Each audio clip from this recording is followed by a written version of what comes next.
everyone, I'm Francine, Lacqua, and we're live from Davos. Now, Europe's productivity growth has largely flatlined, weighed down by a lot of underinvestment, also fragmented markets and rising costs. As highlighted in the Draghi report, the continent needs probably to boost financing for innovations and defense, whilst also continuing to show leadership in the clean transition, responsibly sustaining its social model and benefiting from its high-skilled workforce. And then you layer on top of that, of course, the Trump complexity with the latest threats, now rescinded of extra tariffs. So what is the way forward for Europe? I'm delighted to be joined by an all-stellar panel. Micheál Martin, the Taoiseach of Ireland, Nadia Calviño, President of the EIB, Nicolas Hieronimus, the CEO of L'Oréal, Milojko, Spajić, Prime Minister of Montenegro, and Hélène, Huby, from the exploration company. So thank you all for joining us. Taoiseach, I think it's fair that we start with you. You're in charge of Ireland. There have been, we'll talk about productivity and what Europe can do better, but it's been quite a week for Europe. A lot of European leaders feel like maybe they've been pushed around by the US. I know everything's being de-escalated, but does it change your plans for Ireland in terms of more independence, supply chains, and the way forward? Well, actually, to be frank, I mean, the European-American relationship is a vital one. There is very significant interdependence. There's significant interdependence all over the world. We are in a difficult space globally. It's a changing world. And there is, from our perspective, I think we have to be consistent in maintaining our focus on multilateralism, and Ireland will do that, Europe will do that. But also, yes, there is a sense that we have to become more self-reliant in Europe. And develop stronger capacities, become more competitive. There's a lot we can do ourselves. We have a lot of barriers internally in Europe in terms of competitiveness and trade still within Europe. It's estimated, I think the Draghi would have said, it's more than any tariff imposed, the level of barriers that we've created within Europe in terms of different sectors. So I think that's the first thing. I think we need a capital markets union. We need to really move on that now with pace. We need more enlargement. I think the geopolitics demands momentum on the enlargement front, and Ireland's very committed to that and support that. We hope Montenegro will be, hopefully, when we assume the presidency, that by the end of our presidency, the end of 2026, that we'd have completed most of the chapters pertaining to their accession. These are all important issues for the geopolitical sense, but the de-escalation this week was very important. I think Europe's positioning was important. Yeah. The unity that was on show within the European Union. But what's critical is that we work now to maintain that relationship, because the alternatives really can't be contemplated. Taoiseach, is Europe over-reliant on US investments, and are you working on new trade partnerships, and if so, with who? Well, we have. I mean, already there's been significant work with Canada, with Japan, and there's been challenges on the Mercosur front. To be honest with you, we had difficulties as well on the farming agriculture. But yes, India is on the horizon in terms of a very significant trade deal between India and the European Union, and others, Australia and others. So there has been a counter-movement, if you like, developing more trade deals as an element of protectionism has come in and as tariffs have been imposed. But we managed to navigate the tariff issue, let's be clear, Europe did with the US, in a way that achieved a landing zone, if maintained and secured, and not changed or deviated from, does give us a pathway to a sustainable relationship. Nadia Calviño, first of all, I mean, the way forward, because when you look at growth, it's, again, it's international, it's trade relationship, and then we'll focus on domestic. But what's the way forward for Europe? Mm-hmm. Well, two reflections from my side to follow up, and I can pick exactly where the Taoiseach just made his comments. I think in Europe, our main strength is our unity. It is our internal market. And in this context, I think we need to be united and have a pragmatic approach when we can, but also be firm when we must. And we can be firm. That brings me to my second point, which is you outlined the challenges, Francine, and we keep being bombarded about the challenges, but what about the strengths that we have in Europe? Are you going to be talking to very important companies? Europe is leading and is one of the leading countries, and our companies are some of the leaders in areas which are quite critical for the future, from aerospace building to quantum computing to health to research in many areas. Our universities, our research centers are second to none. There is a very vibrant ecosystem of startups. Europe is not a superpower when it comes to security and defense. We have been relying for the last 80 years on this protection and this relationship with the US, which I fully agree with you is critical, it is indispensable. Partnerships go both ways. I would argue that this partnership is needed on both sides of the Atlantic and is beneficial to both sides of the Atlantic, but it is clear that we need to reinforce our capacity in the area of security and defense. I'm not surprised, because the European Union is a project for peace, that we're not a superpower in that area. But we need to work on it. It will take some time, but I'm quite confident that we will be able to be much more independent when it comes to energy, when it comes to security and defense, those areas where we maybe were weaker. And then, well, Europe will punch its weight and have an important role in this new global order. And I think to the benefit of the world, because we are a beacon of stability, democracy, and we are also a trusted partner that is being called upon by companies and clients, and I'm thinking like an EIB client when I say countries, governments around the world, because they know that we can be a force for good, in this environment. I like that. We'll come back to it. Maybe we should be thinking about, the EU as a company and what should be done to attract more investments. But Prime Minister, so Montenegro aims to join the EU by 2028. First of all, is everything to plan, and how much of a priority is this for the government? Absolutely. So everything so far has been going on plan. We've accelerated immensely in the last 2 years the accession, and just the fact that so many countries want to join the European Union showcase that the EU actually has a lot of value to it, and it's a peace project, it's a project of values, common values, as well as the single market. So especially the countries, we come from the region that was very fragile and had like a lot of conflict in the 90s.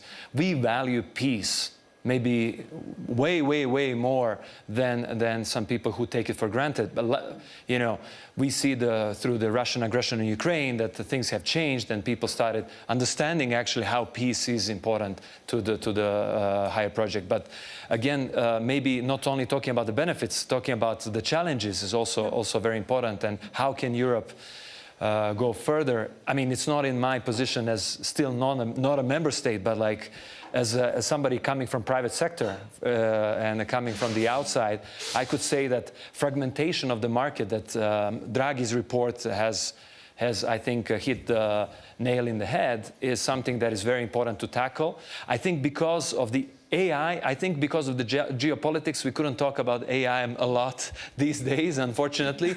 I think the biggest benefiter of AI will be EU and India, for example. The countries that had consumer markets that used to be very fragmented by culture, by language, by many other things, AI will help us bridge these things. So we will be able to catch up with the markets that are not as fragmented consumer-wise, like US and China, for example, that have a single language, very similar culture, et cetera. So EU has a big change to be the biggest benefiter of unifying the market through the AI, as well as, there are some other things I think that we could learn from the, politics has to involve more business people and people with having, in the Congress, you have a lot of people with the business background. In Europe, we still, in parliaments, oftentimes we still don't have as many business people with the business backgrounds of people with that kind of mindset. So I think we need the pressure from within for the change. We all know we have to make that EU has to change, but we need also people who will execute the change and make the real difference. Okay, so now we go to the business, right? Yes. You, Nicolas, Hieronimus, you're in charge of one of the biggest beauty companies in the world. The biggest. The biggest. and you're headquartered in France. Are you frustrated by because then we have an entrepreneur, but what are you frustrated for in Europe, and what do you love about doing business in Europe? Well, I think, first of all, just to build on Nadia's point, it's important to remember that we have champions in Europe, and that you can be a European company, you can be based in Paris and be a global leader. Actually, the beauty industry, which is not often mentioned, is an industry where out of the top 7 global players, 5 are Europeans. L'Oréal is the number one. It's a 180 billion euro GDP contribution, 3.2 million jobs. So it's a big industry. And it's true that L'Oréal is number one in Europe, but it's number one in the US and number one in China. So it is possible. It is possible as long as you innovate, which will tie to the discussion around unique capital markets and how do you fund innovation in Europe. As far as we're concerned, we're very proud to have been named Europe's most innovative company by Fortune this year. We have like 725 patents, so a lot of innovation there.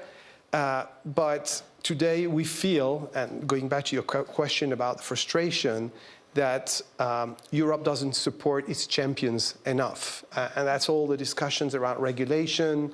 As you said it, Draghi report was very clear. And I hear a lot of alignment on the need for simplification, for reduction of regulations whilst protecting our values, but there's no speed. There is no speed. It's not happening. And we can elaborate on EU being run as a company, but there's a clear decision process issue that prevents things from happening. And the title of this panel was Europe's treading water. How can it make waves? The problem with water is that right now there's a lot of current, whether it's technological or tariffs, and if you don't swim fast in current, you get carried away and you sink. And our message is, my question is, how do we make Europe's decision process much faster so that we truly support our businesses, both the ones that are already winning and, of course, the new tech and the new ventures that will need capital. But why is it slow? Because they need to find the right policy, or it's because it's slow to implement, or because you need consensus? Well, I think that, overall, first of all, it's, 27 countries. It's a structural issue, yeah. It's a structural issue, 27 countries and more to come, a parliament, a commission, a council, and it takes forever. I mean, look, I'm not an expert on the details of Mercosur, but I know it's been lasting for 25 years, and I heard the news yesterday that the parliament was, challenging the validity of this deal to the European Court of Justice. So that is, I think, a demonstration of the complexity, and I have a lot of respect for the politicians who have to deal with it, but it is too slow. Okay, we'll get to the politicians in a second, but Hélène Huby, I mean, you're often called the Elon Musk of Europe, right? You're kind of like a great hope for space exploration. How does it feel like to be an innovator and entrepreneur working within the European framework? Yeah, first and foremost, it's a responsibility because indeed we've been so far very successful. The company is 4.5 years old. We've been able to raise the biggest seed, biggest Series A, biggest Series B ever raised by a space company in Europe. This is more than 300 million. In the past, actually 12 months, we raised 240 million, and 100% of this fundraise is European. So this is a message of hope. And we've signed almost 1 billion in contract for a product that never existed in Europe, which is a space capsule. So in 3 years from now, Europe is going to have its first space capsule. And actually, it's going to be co-financed by private investors and public money, and from private investors to the highest extent in the world. Like the Dragon capsule of SpaceX was financed 10-15% from private and like 85% from NASA. We are financing 40% of our capsule with private money and 60% only with public money. So to come back to your point about, let's say, perhaps hopes for Europe about what we have great, and also like hurdles that we are seeing as entrepreneurs. Hurdle is like sometimes the lack of ambition and focus. Sorry? The lack of ambition and focus. I really would love our institutions to think big. How can we build global players? Because in space or in defense, it's a shared responsibility between companies and government. And we have money. Like, we're able to invest billions in projects. But sometimes we invest billions in projects which are not leading, world-leading projects. And sometimes we have billions, like a little bit here, a little bit here, a little bit here. So I think it would really help to keep the focus, which comes to my second point. We have a lot of people trying to regulate. In space, for example, we speak now about a European space law. I'm not sure this is what we need the most. What we need the most is probably a European space strategy, which enable us to become number one in the next 10 to 15 years. And I would love more people to work on the strategy rather than the regulation. Yeah. And the last point is, we have some financial people here in the room. I'm trying to attract the best talent in the world. And I can tell you the system of stock options in company, there is one in Germany, nobody understands. One in France, nobody understands.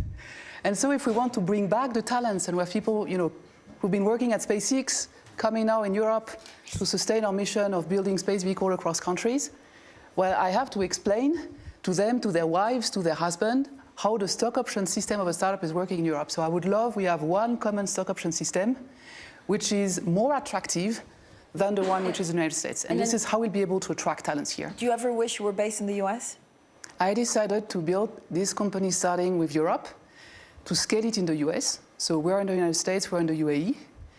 We want to be a global leader with European roots. And why did I do that? Because I believe in Europe, and I believe it comes back to what you are saying about peace. The mission of our company is to build space vehicles for humanity.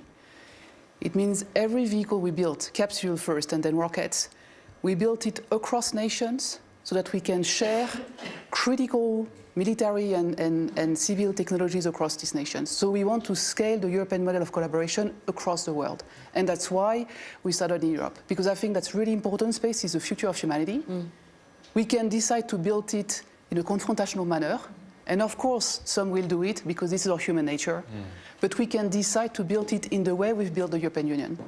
And this is what we're trying to do with the Exploration Company, so far successfully, actually. Taoiseach, I mean, if, what would you do, what would you change tomorrow if you didn't need unanimity, full stop?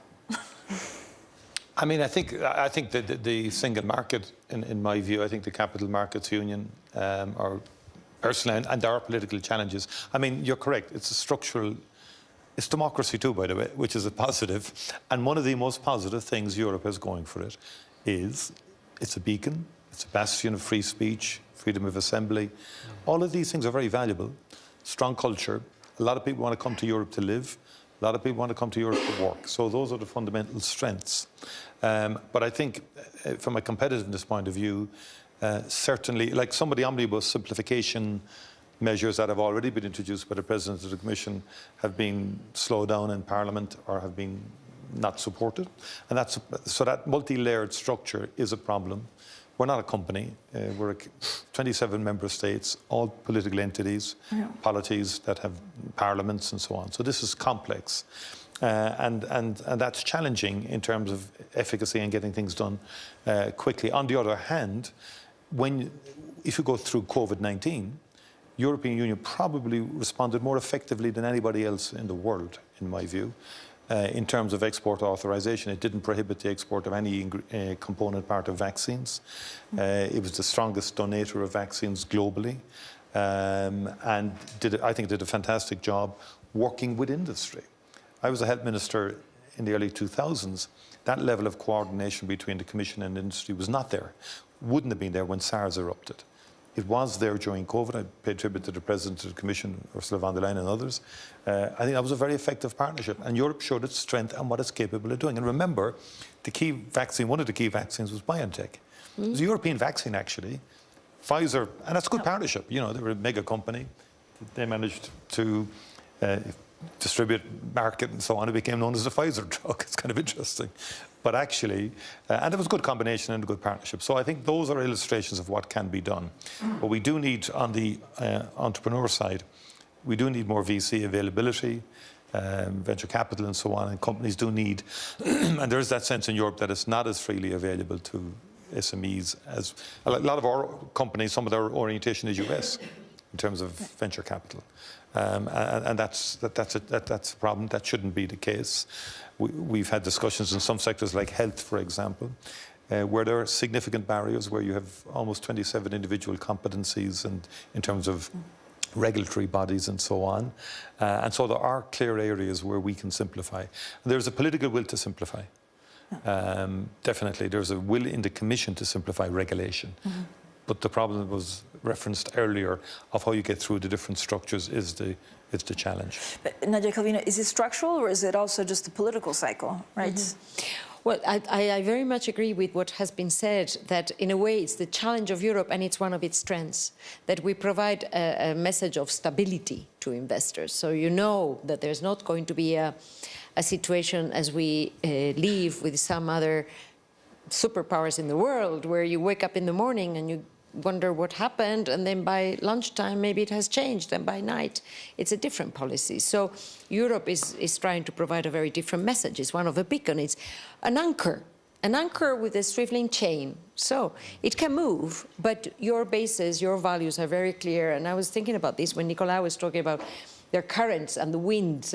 In that kind of situation, you know what you need: a clear compass, where are you heading?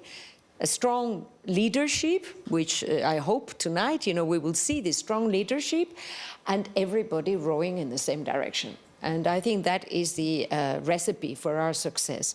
And the second thing I really wanted to share, and the diagnosis of what needs to be done: market integration, large-scale investment, simplification, and I would add win-win partnerships around the world. And the Mercosur agreement is a very good example of what's going on in terms of Europe reaching out to the rest of the world and building on its strength as a world superpower in trade. The diagnosis is clear, and what I think we need to do is to get on with it and do it. And from the European Investment Bank's perspective, we're trying to contribute to all of them, and in particular mobilizing private investment. I wanted to just mention this venture capital issue, because indeed, Europe is in a certain sense, and we had discussed this, Hélène, in one of our meetings, is the incubator of the world. So we have excellent startups, excellent ideas, technologies, talent, but then when these companies need to scale, they don't have a totally integrated market, and they cannot find 500 million, 1 billion that may be necessary at a later stage in a growth stage of their cycle.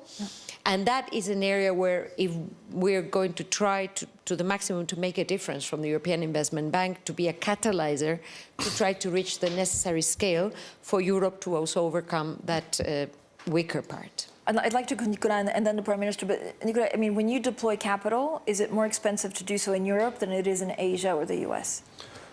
No, not particularly for us. I mean, I have to say, I'm not sure we are very representative, because we are a cash-rich company. We generate a good cash flow, so we don't have particular issues in deploying capital. For us, going back to the topic of discussion of speed, it's true that decision-making in China or the US is faster for very good reason. And I'm an absolute passionate European. My mother worked for the European Space Agency, so I'm like totally, I've got the blue flag and the stars tattooed somewhere.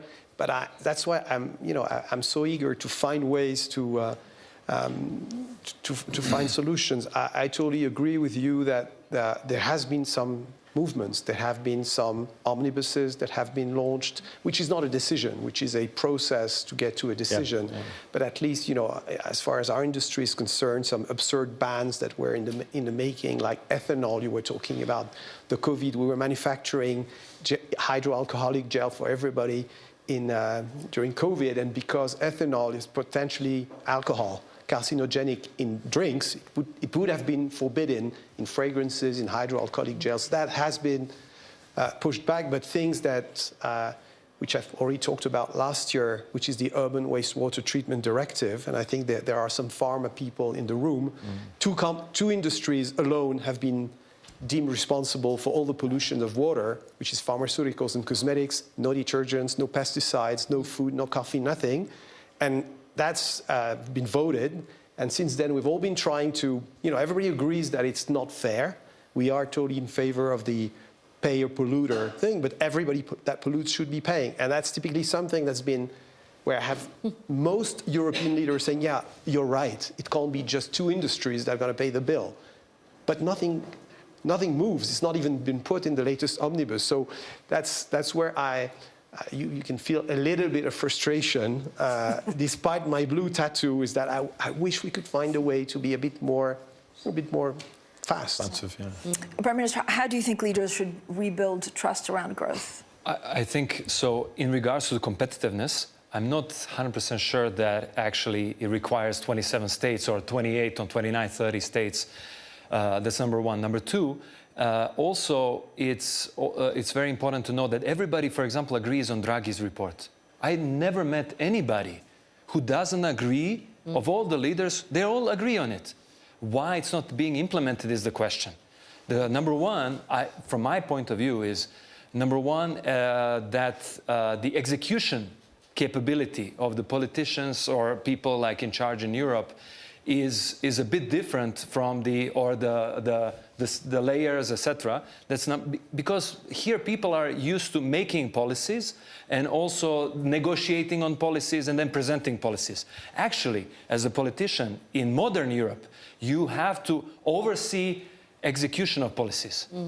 You have to oversee and follow up and be a manager.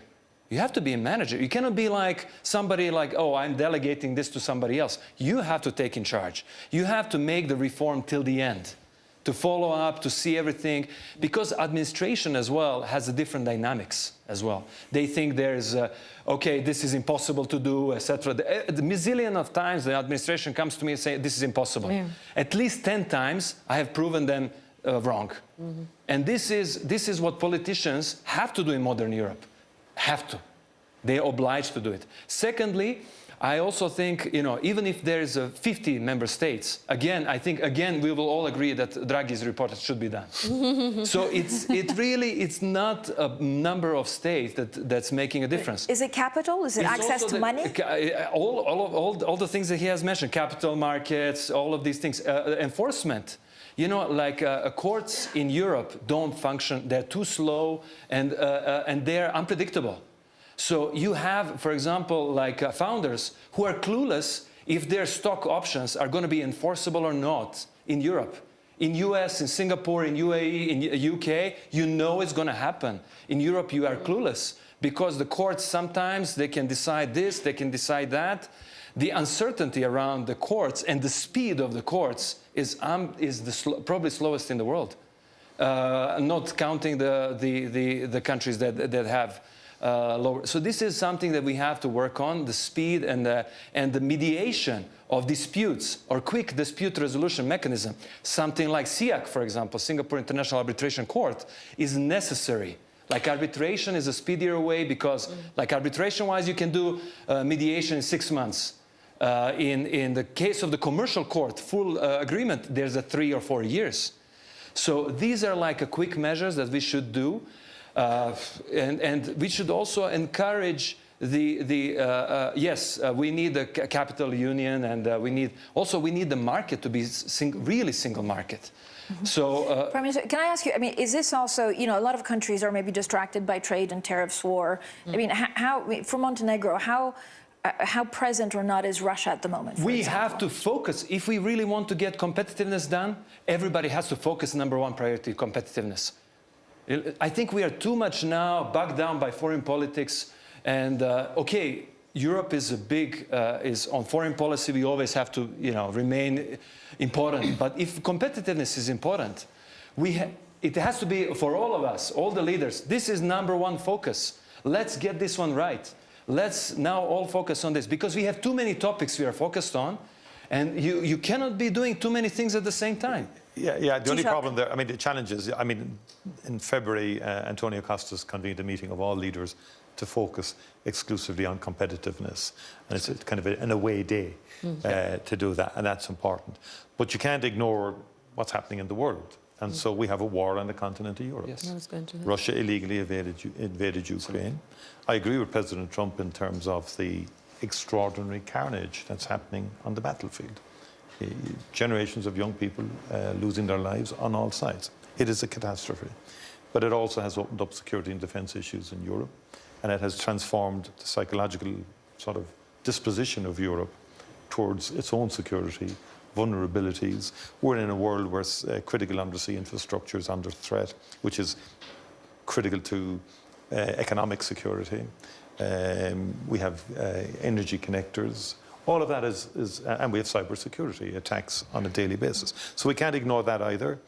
I think on the structural thing, there has been work, and Germany has led work in terms of, okay, if we have enlargement, surely we have to work on the speeding up decision making, which we actually, even though we would be a holdout country for the veto on tax and things like that, for example, nonetheless we do acknowledge that if we have and we support enlargement, I support enlargement all the way, because we were a young country, poorest country in Europe in the early 1970s. We joined the European Union, it transformed us. So I'll never deny anybody the right to join the European Union in accordance with our standards and so on like that. But we do need to look at QMV on a lot of issues. We do need to look at how we can speed up decision making at the council level at least.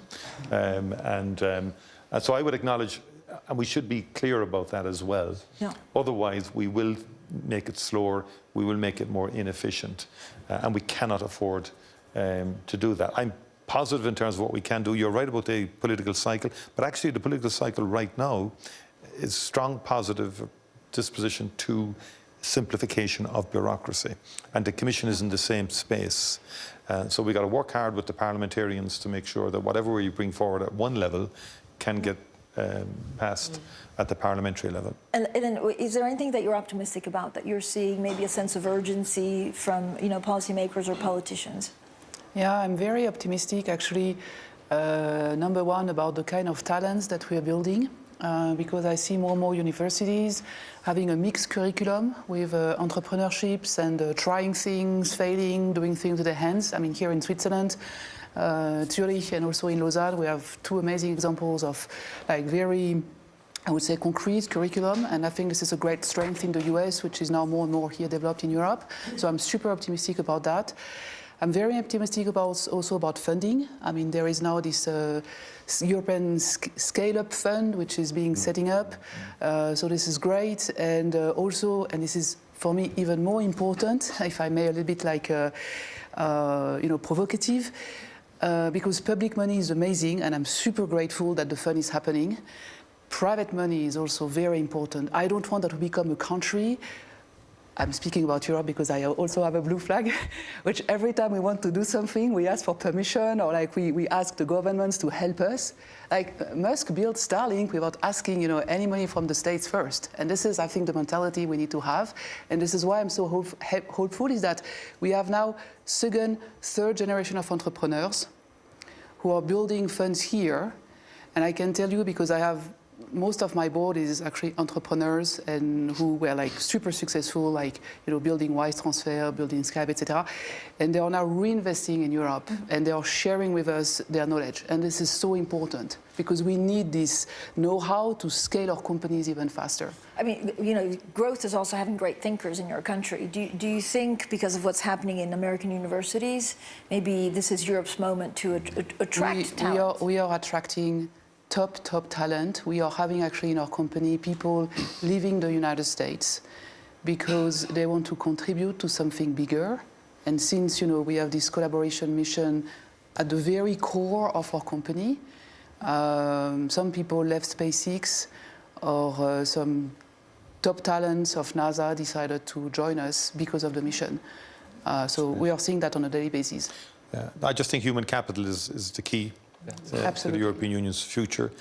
And that's why the Horizon programme, ERC, in the next budget, next 7 years budget that we're going to work on this year, we've got to prioritise funding and research and development, funding and education, and the development of human capital, and try and run counter to the debates that have risen about migration and stuff like that. We need to be very clear. If we do not develop the capacity to attract human capital into Europe, we will not grow as an economy. We're successful in Ireland on this. So far, we're very conscious of the challenges, but the attraction of high-quality people that can work on industries such as your own, I think, is critical. And I think Horizon, and that's where Europe needs to invest more in. I wanted to just make a connection between some of the points that have been put on the table, because the example of vaccines ticks many of the boxes that we're discussing. Europe is becoming a refuge or a sanctuary for researchers around the world. Well, if you see that in your country you can no longer research in the area of vaccines, you come to Europe. We did develop the vaccine during the COVID pandemic. I remember I was a minister at the time. I remember in January, February, they said, never will we have a vaccine in less than 2-3 years. By December, people were getting vaccinated. And you know what we're doing right now, and the European Investment Bank is transforming pledges into money so that we can build 4 vaccine manufacturing capacities in Africa, so not just supplying the vaccines, but allowing them to develop this capacity, one of them with BioNTech in Rwanda. So actually, a lot of things are happening that are contributing to a strong role of Europe in the world. But, you know, we're treading the water, but how to make the waves. And I'm very grateful to have this panel, because at least we can communicate in this very important forum what actually Europe is doing in so many areas that gets bogged down by the noise. And I would also want to emphasize the point you said, focus, you said focus. We really need to try to avoid being trapped by the daily noise. Yeah. Deal with the priorities, and bringing peace to Ukraine is number one. Yeah. I totally agree. Then competitiveness, and then get simplification done. And then I think the power and the potential of the continent, I mean, we've lived it through history. So, you know, if we're united, I always say we're unstoppable, and I rest my case. So, I mean, the case of Russian aggression in Ukraine is absolute priority, obviously, but it's also a case for more Europe, for defense union, for more united front, and that is actually it's a galvanizing factor as well for other things. So for me, for somebody that was like, as an economist, it's unbelievable that Europe could come up with a monetary union, but cannot come up with some other unions that are much easier, actually, because monetary union is basically the highest degree of sovereignty of a nation, right? Printing your own money, having your own currency. But you gave up on this, but you cannot give up on something that seemingly much more simple. That is kind of a paradox, especially in the modern world, as fiscal policies with so many mandatory costs that the state has to pay, social, salaries, you know, now defense and all of the other things. Your capability to manage fiscal policy is not, you know, is it centralized in Brussels, or is it done at the national level? I don't know how much value is in keeping it national level vis-a-vis making it federal. So I know a lot of people are going to be controversial. Steady, but, yeah. But I'm saying it's one step at a time. I fully agree. You know, but again, the danger, yeah, the balance between, I mean, the bottom line is, democracy, you have to be connected to the people on the ground as Absolutely. well. So it's a real balance. I'm not. I mean, it's an interesting. And by the way, we have Brussels overlooking, you know, the Commission, how much you're spending. We now have the new midterm sort of program that we submit to Brussels in terms. But countries have been varying that since time began. Yeah. You know, and big countries as well as smaller countries, and but it has created some degree of fiscal framework and discipline at a macro level, which is important. But to bring the people with us is very, very important, because if you get too distant from the people, the entire project gets lost eventually, and the edifice comes tumbling down. I say this as a politician who studied politics, and we've an electoral system that creates fragmentation by definition, but still. It's given where we are in current politics, I'm not so sure that would bring the people with us. Let's not forget that, because it is extremely important. Okay, we have 5 minutes left, and actually, to each of you, what are you most optimistic about growth, potential of growth in your industry or in the EU in the next 12 months? Nicolas. Well, you know, I think first of all, we see that despite everything, the economy is pretty dynamic. The FMI just increased its forecast for 2026. And if I look at Europe, I think, you know, according to everything was said, we have the talents. We have, I think, values that are attractive to these talents. We have innovation capacities. We have the biggest markets. And so it just takes really playing as a team. I was talking about Team Europe last year. And I think if we can really play as a team that acts fast, I think our growth potential is huge, because you know, I see in my field in beauty, you know, French or European beauty is something that makes everybody dream. So we have a lot of things that we can offer, whether in space or in cosmetics or in health. And I think that's what makes me optimistic. So I'm very confident and bullish for my company, even in this context, and being a European company. Hélène, Huby, what are you most optimistic about for the next 12 months for Europe and your industry? Yeah, so for space in Europe, I'm actually very optimistic around the capacity to finance ambitious projects. because the pressure we have, it's a question of life or death. And I see that we start thinking more and more united. I'm optimistic also around, and I said a few words about that before, the talents. We see new mentalities of young people coming with a very strong entrepreneurial spirit, willing to make a huge difference. And the last point, and perhaps I will surprise you, but I want to stay optimistic about the transatlantic collaboration. We are growing very fast in the US, and I'm in talks with NASA and the European Space Agency to build a transatlantic man-rated capsule. Because I believe that what we're seeing now is somehow you were talking about currents. Why not, a tsunami? But I want to plant the seeds for the future, and I strongly believe in the democratic collaboration between the United States and Europe. And I think that we also need to act hopeful, not naive, but hopeful, because that collaboration is important for the world. And so I don't want to think short term.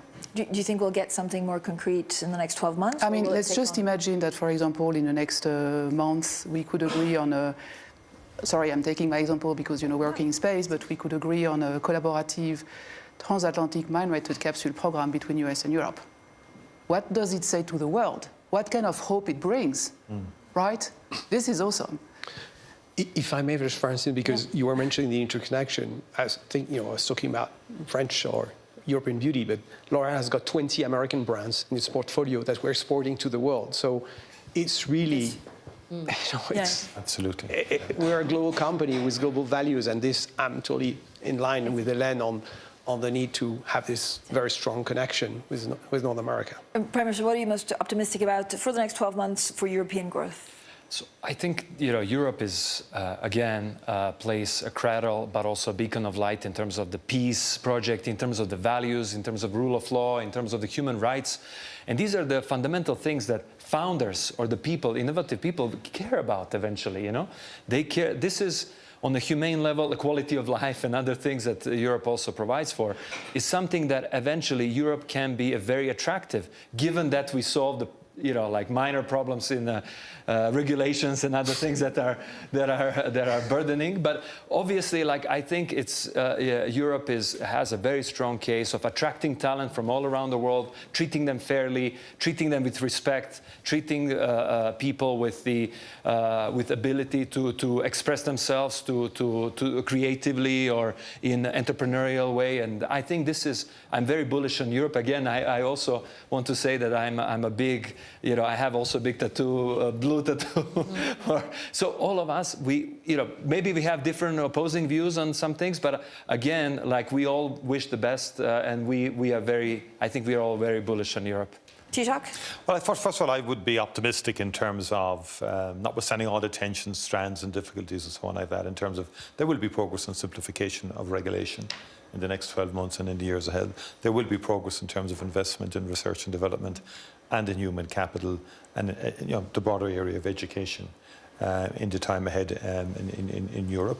And also in the values of Europe. There's a battle going on in the world, but I think the values of Europe, the fundamental ones, will sustain.